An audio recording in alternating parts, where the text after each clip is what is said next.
Israel has stopped all humanitarian aid from entering Gaza. The Prime Minister's office said the decision was taken because Hamas had refused to accept an American proposal to extend the first phase of the Gaza ceasefire, which expired on Saturday.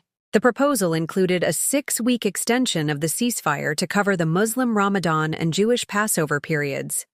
The Israeli government backed the deal hours early. Let's cross now to Jerusalem to speak to our diplomatic correspondent, Paul Adams. Hello there to you, Paul. What's the latest on this, and what's the significance of it? Well, obviously, if Israel carries out this threat to stop all aid going into Gaza, that is going to be a serious blow in a place where people are only just beginning to put their lives back together again around 200 trucks have gone in every week since the ceasefire began 6 weeks ago.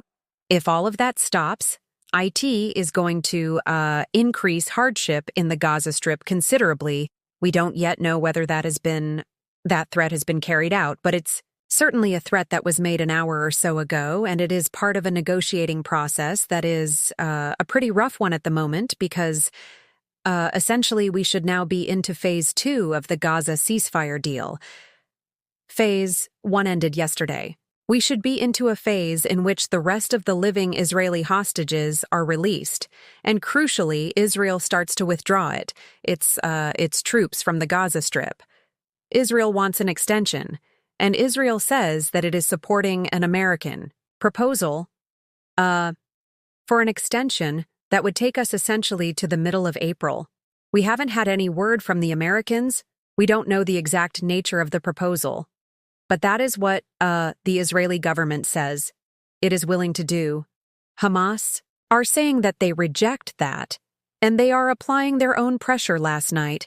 They released the latest in a series of frankly cruel, humiliating videos showing Israeli hostages in captivity, with one hostage, Wyhorn, saying goodbye to his younger brother Eitan before he was released a couple of weeks ago. Eitan remains in captivity, clearly.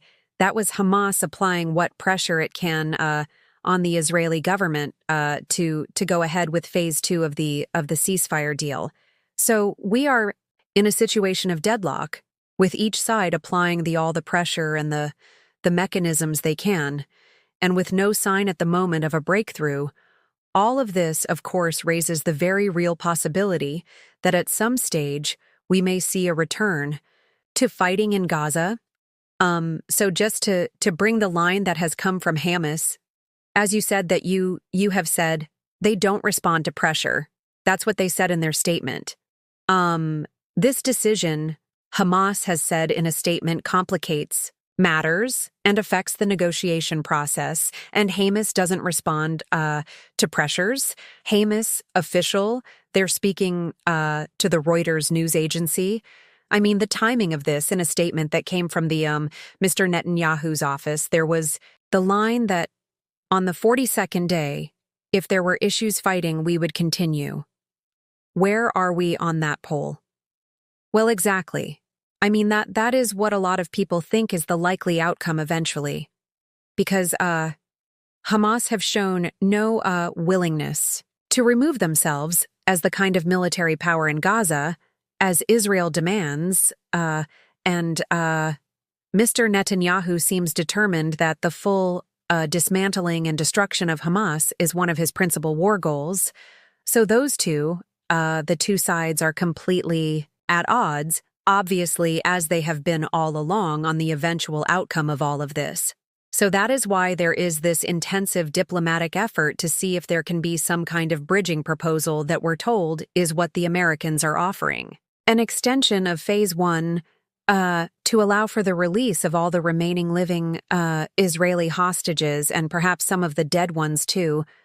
There are thought, by the way, to be 24 Israeli hostages still alive in the Gaza Strip, and the release of more Palestinian prisoners.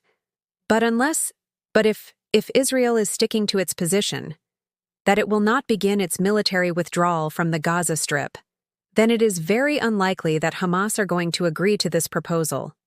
There will be a lot of pressure being placed on, I suspect especially on Hamas from the mediators to make it, to make this bridging proposal work, we're not seeing any sign of success yet.